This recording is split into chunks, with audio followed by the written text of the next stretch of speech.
பேச வேண்டியது நான் சுருக்கமாகவே சிலவற்றை சொல்ல விரும்புகிறேன்.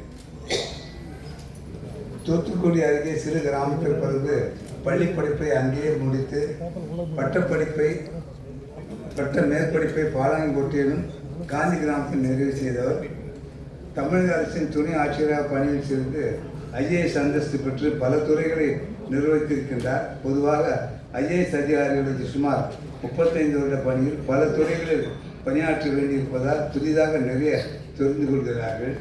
ஒரே துறையில் பணியாற்றும் தனியார் துறை நிர்வாகிகளை விட இவர்களுக்கு அனுபவம் அதிகம் என்று சொல்லலாம். எல்லா ஐஏஎஸ் அதிகாரிகளும் ஒரு காலகட்டத்தில் மாவட்ட கலெக்டராக இருப்பது நண்பர் சி. ராமகிருஷ்ணன் அவர்கள் அப்போதைய தென்னார்காடு மாவட்ட கலெக்டராக இருந்தவர். அந்த மாவட்டம் இப்போது கடலூர், விழுப்புரம், கள்ளக்குறிச்சி என்ற 3 மாவட்டங்களாக பிரிக்கப்பட்டிருக்கிறது. ஒன்றிணைந்த மாவட்டத்தில் வெகு சிறப்பாக பணியாற்றுவார்கள். இவர் திருவள்ளுவர் பிரதமர் காலஞ்சென்ற ஒரு டி.வி. நாராயணசாமி பிள்ளை அவர்கள் மாப்பிள்ளை. ரொம்ப க்ளோஸ். நான் அடிக்கடி அவரை பார்க்கறதுக்கு நிறைய பேசியிருப்பேன். அவர்கிட்ட நிறைய அவருடைய அரசியல் நான் சொல்லிட்டு வருவேன். இன்னும் சொல்லும்போது ஞாபகம், நான் கபாலீஸ்வரர் கோயிலில் நிர்வாகக்குழு தலைவராக இருந்தேன். அப்போது இந்த பொங்கல் உத்திரம் ஃபெஸ்டிவல் நடக்கும்போது தேர் அன்னைக்கு மட்டும் கலெக்டராவது அல்லது ஒரு அரசு உயர் அதிகாரி அல்லது டிஜிபி, அந்த மாதிரி டிஜிபி, ஐஜி, அந்த மாதிரி போலீஸ் உயர் யாராவது இந்த வடம் தொட்டப்புறம் தான் இருப்பாங்க. அன்றைக்கி கலெக்டர் திடீர்னு வரேன்னு சொல்லி ஏதோ தவிர்க்க முடியாது வர முடியாமல் போயிட்டு 3 நாள் தான் இருந்தது தேர் வட்டத்துக்கு.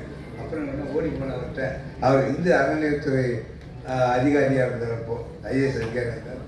சொன்னேன், ரைட்டு இப்போ வந்துடுறேன்னார். வந்துட்டு அதுக்கப்புறம் நல்லபடியாக நடந்துச்சுங்க.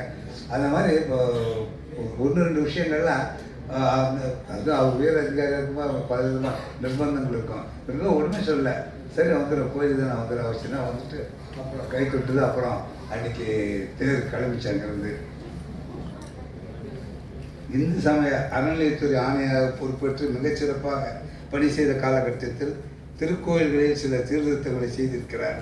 இந்திய ஆட்சிய பணியில் இவர் உயரதிகாரியாக இருந்த காலத்தில் கலைஞர் கருணாநிதி அவர்கள், புரட்சித் தலைவர் எம்ஜிஆர் அவர்கள், புரட்சித் தலைவர் அம்மா ஜெயலலிதா அவர்கள் ஆகிய முதலமைச்சர்களின் பாராட்டை பெற்றிருக்கின்றார்.